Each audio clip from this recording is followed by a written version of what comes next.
A great many people come to money too late. At least that is what they tell themselves. They look at their age. They look at their balance. They look at how long they spent earning without building. They look at the years when they were too distracted, too underpaid, too overwhelmed, too ashamed, too busy surviving, or simply too careless. Then they say something that sounds factual but is usually emotional. I'm too late. I have heard that sentence in 100 variations. Too late to invest, too late to catch up, too late to retire comfortably, too late to build real wealth, too late to fix the damage, too late to matter. I do not think that sentence is usually true. I think something else is true. When people believe they are late, they become dangerous to themselves. Some of them do nothing. Some keep delaying because they cannot bear to face the gap. Some become desperate and start chasing risk because they think time must now be replaced by speed. Some start bargaining with fantasy. A lucky stock, a miracle return, a crypto windfall. A dramatic turnaround story powerful enough to erase a decade of drift. That is where late starters get hurt. Not because they are late, because they become impatient. And impatience around money is one of the most expensive emotions I know. If I were speaking plainly, as I prefer to do, I would say this: starting late is not your greatest problem. Starting late and then responding foolishly is your greatest problem. That is the distinction that matters. Time matters, of course. Compounding matters. Starting at 20 is different from starting at 45. Starting at 30 is different from starting at 55. I am not a romantic about arithmetic. Years matter, but years are not the only variable. Clarity matters. Structure matters. Savings rate matters. Behavior matters. Tax treatment matters. Asset choice matters. Whether you stop making the same old mistakes matters. Whether you increase earning power matters. Whether you turn panic into order matters. A late start with discipline is still vastly superior to an early start followed by confusion, ego, and self-sabotage. So if I were starting from behind, and if I had to rebuild my financial life after years of delay, I would not begin by asking how to catch up quickly. That is the wrong question. I would begin by asking how to stop being the person who delayed in the first place. Because if that person survives unchanged, no plan will save you. The first truth I would force into the room is numerical truth. Not motivational truth, not aspirational truth. Numerical truth. Late starters often spend years hiding from numbers. I understand why. The numbers feel like judgment. They feel like evidence of wasted time. They feel like a mirror that reflects not just a balance sheet, but regret. People avoid net worth calculations for the same reason. They avoid stepping on a scale after years of drift. They already know the answer will sting. But there is a serious problem with avoidance. Avoidance does not keep the numbers from being real. It only keeps you from organizing a response. If I were truly late and serious about correcting course, I would calculate exactly where I stood. Every account, every debt, every dollar of cash, every retirement balance, every loan, every monthly obligation, every fixed expense, every recurring leak. I would not let the numbers sit in separate rooms. I would put them all on one table: income, spending, assets, liabilities, net worth, monthly surplus or deficit. It is amazing how many people think they are behind and have never actually computed the shape of their own situation. They know they are uncomfortable. They know retirement feels distant. They know they should have more. But they do not know the exact size of the problem. That ignorance is costly. You cannot solve what you refuse to define. The first real act of adult financial behavior is not investing. It is measurement. Not because measurement is exciting, because it strips illusion out of the system. You may discover that you are behind but not ruined. You may discover that you are doing better than your fear suggested, but worse than your habits deserve. You may discover that your problem is not merely that you started late, but that you continue to live in a way that guarantees lateness will keep getting worse. That is useful information. Useful pain is always preferable to comfortable denial. After I had the numbers, I would move immediately to cash flow. Many people think their problem is investing. Very often their real problem is that too little of their income remains available for investing after life has taken its bite. The late starter who earns reasonably well but has no surplus is in a more dangerous position than the early starter with modest income and strong saving habits. What matters is not what passes through your hands. What matters is what stays. Late starters do not need vague encouragement. They need margin. And margin does not appear by wishing. It appears when income and spending stop behaving like strangers. So I would map the flow. What comes in after taxes? What must go out? What is fixed? What is optional? What is habit? What is convenience? What is ego? What is old lifestyle baggage that no longer deserves protection? That last category matters more than people think. A late starter cannot afford to be sentimental about expensive habits. That does not mean living like a prisoner. It means understanding that every dollar spent on an old identity is a dollar not available to build a new future. If you are 25 and drifting, you have time to be sloppy and still recover. If you are 48 and finally awake, you have less room for decorative waste. This is why I do not believe the answer for late starters is self-hatred. It is specificity. Specificity always improves money decisions. The vague person says, I need to do better. The specific person says, my take, home income is this. My core monthly obligations are this. These categories are draining too much, and this is the amount I must free up if I want the future to look different. One of those people is still thinking in feelings. The other has started thinking in design, and design is where recovery begins. The next thing I would do is create a realistic spending plan, not a fantasy plan, a realistic plan. This is where many late starters make another mistake. They become ashamed and overcorrect. They cut everything at once. They declare war on all pleasure. They decide that, because they wasted years, they now deserve a financial boot camp severe enough to prove seriousness. That sort of thinking rarely lasts. I do not want a spending plan that proves a point for 12 days.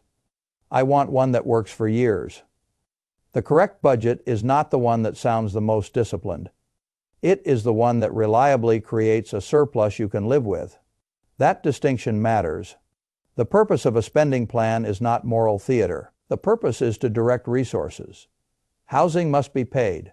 Food must be bought. Insurance must exist. Transportation must function. Life must continue. But a late starter should look very hard at all the things that have been masquerading as necessity. Too much convenience, too much mindless subscription spending, too much restaurant drift, too much spending to recover from stress rather than remove its cause. Too much consumption used as a substitute for progress. These things are costly for anyone. They are especially costly for the person who says they are out of time. A late starter cannot act as if their spending is irrelevant. Spending is not the whole game, but it is one of the few levers available immediately. So I would cut enough to create breathing room. I would not try to become perfect. I would try to become investable. That is a better ambition. Once I had a real monthly surplus, even a modest one, I would automate the basics. I have very little faith in repeated heroic decisions. People love the mythology of discipline. They imagine they will make the right decision every payday simply because they now understand the stakes. That is a nice fantasy. Life rarely respects it. You get tired, you get busy, you get discouraged, you feel deprived, you have a rough week. You see everyone else seeming to enjoy their money while you are trying to repair the damage from years of drift. That is why automation matters so much. I want the correct behavior to happen before my mood gets a vote. I want contributions to happen automatically. I want bills organized. I want savings moved automatically. I want retirement contributions set up. I want reserve cash building without an emotional committee meeting every month. The late starter especially needs this because late starts are emotionally noisy. There is often regret. There is often urgency. There is often self-reproach. There is often the temptation to start strong and then collapse into avoidance again. Automation reduces the emotional bandwidth required to keep moving.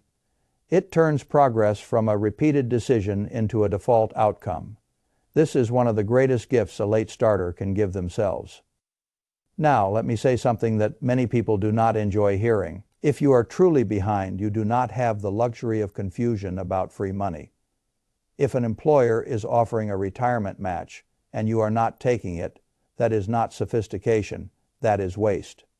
I would take the match as early as possible. I do not care how embarrassed you are that you started late. I do not care how long you waited. The arithmetic does not care either. A match is one of the highest probability wins available to ordinary workers. Late starters need wins like that. Then I would use the most suitable tax-advantaged accounts available to me.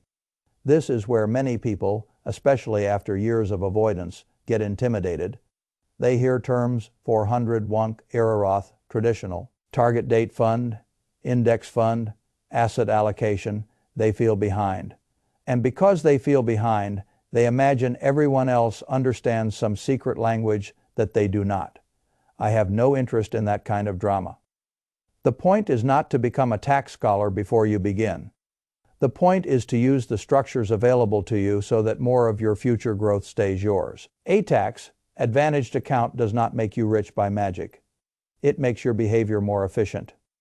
And efficiency matters tremendously when time is shorter. That is something late.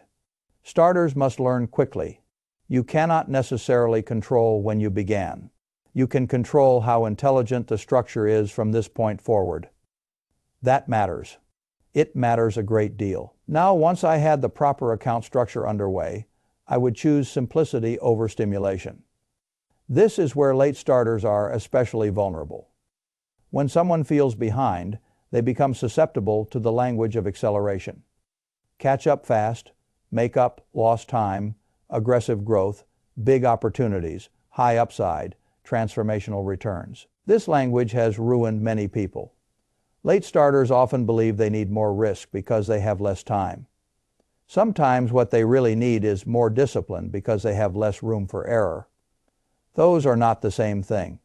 I would not try to recover lost years through speculation. I would not chase single stocks because regret made me restless. I would not buy whatever asset class happened to be thrilling everyone this month. I would not tell myself that because I am late. I now need extraordinary returns.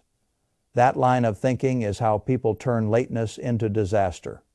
If I were rebuilding from behind, I would make it simple.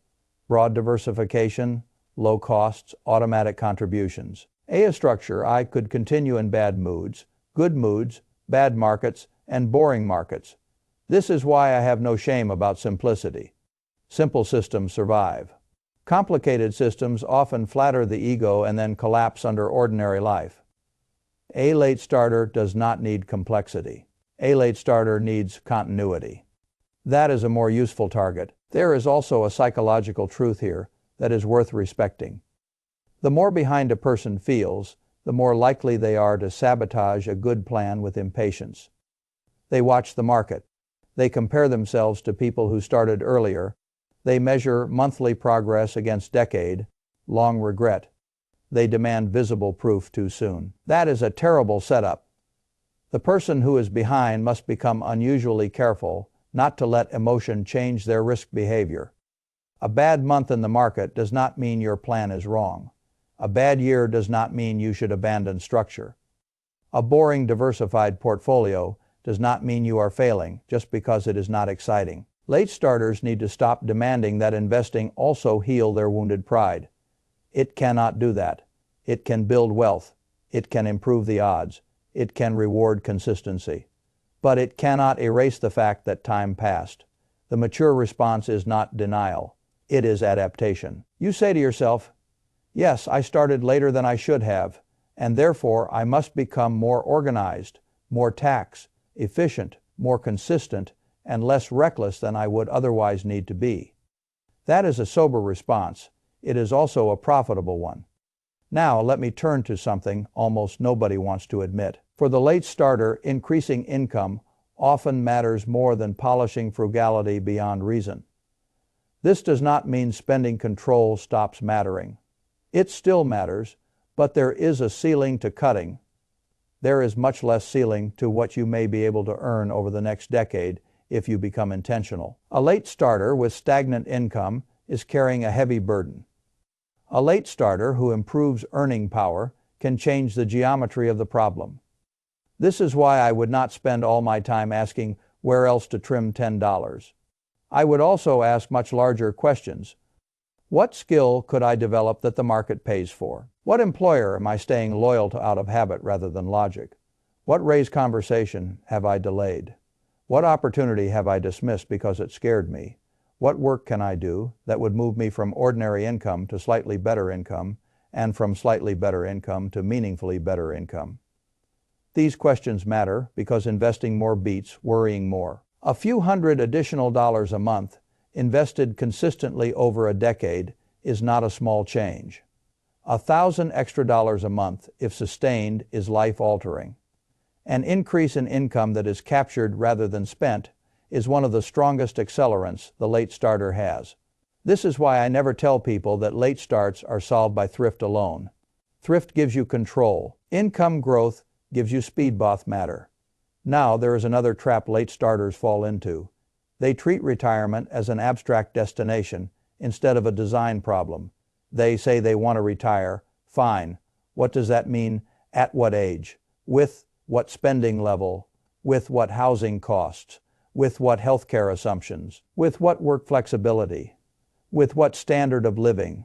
With what backup if markets disappoint?